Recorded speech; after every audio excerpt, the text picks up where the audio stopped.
வணக்கம். இன்னைக்கு நம்ம பார்க்க போறது தன்னம்பிக்கைக்கான வரிகள் தான். வாங்க வீடியோக்குள்ள போகலாம். நம்பிக்கை இழந்தவன் வெல்வது கடினம், நம்பிக்கையோடு இருப்பவன் வீழ்வது கடினம். துணியாத வரைதான் வாழ்க்கை பயம் காட்டும், துணிந்து பார் வாழ்க்கை வழிகாட்டும். சரியானது எது என்பதை அறிந்தும் அதை செய்யாமல் இருப்பதை விட உலகில் துன்பகரமானது எதுவும் இல்லை. நீ எதை செய்தாலும் எதை ஆரம்பித்தாலும் உனக்கு நீயே சொல்ல வேண்டிய ஒரு விஷயம், என்னால் முடியும். ஒருவன் ஆழமாக எதை சிந்திக்கிறானோ அதுவாகவே அவன் ஆகிறான். உங்களுடைய அழுத்தமான எண்ணங்களின் அளவுக்கே நீங்கள் பெரிதாகவோ சிறப்பானவர்களாகவோ வெற்றி பெற்றவர்களாகவோ ஆகிறீர்கள். ஆகவே பெரியதையே நினையுங்கள். ஒரு தோல்வியில் இருந்து கற்றுக்கொண்டால் அந்த தோல்வியும் வெற்றிதான்.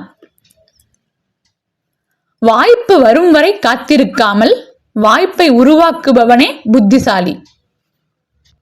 உங்கள் கனவு வெற்றியடையாது, முட்டாள்தனமானது என்று யார் சொன்னாலும் ஏற்றுக்கொள்ளாதீர்கள்.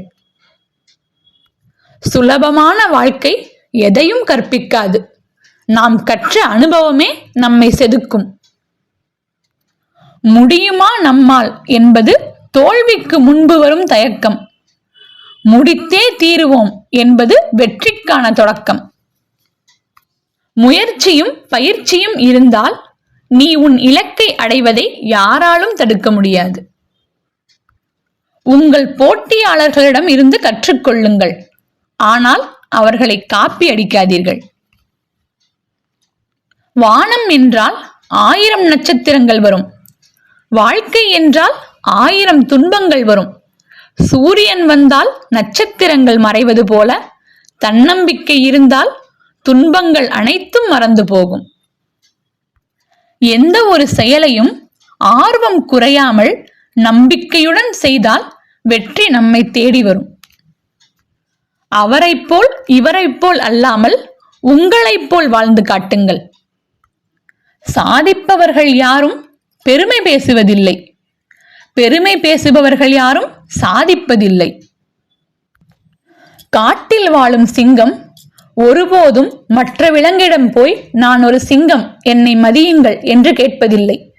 அது தன் இயல்பில், தனது கம்பீரத்தில், தனது வலிமையில் தான் யார் என காட்டிக்கொள்கிறது. சிங்கம் மதிக்கப்படுவதற்கு காரணம் அது தனித்து செயல்படுவதே ஆகும். அதனால் சிங்கம் போல் தனித்து செயல்படுங்கள், உங்களை தேடி வெற்றி வரும். மேலும் பல வீடியோக்களுக்கு தொடர்ந்து பாருங்க. சப்ஸ்கிரைப் பண்ணாதவங்க கண்டிப்பா சப்ஸ்கிரைப் பண்ணிக்கங்க. நன்றி.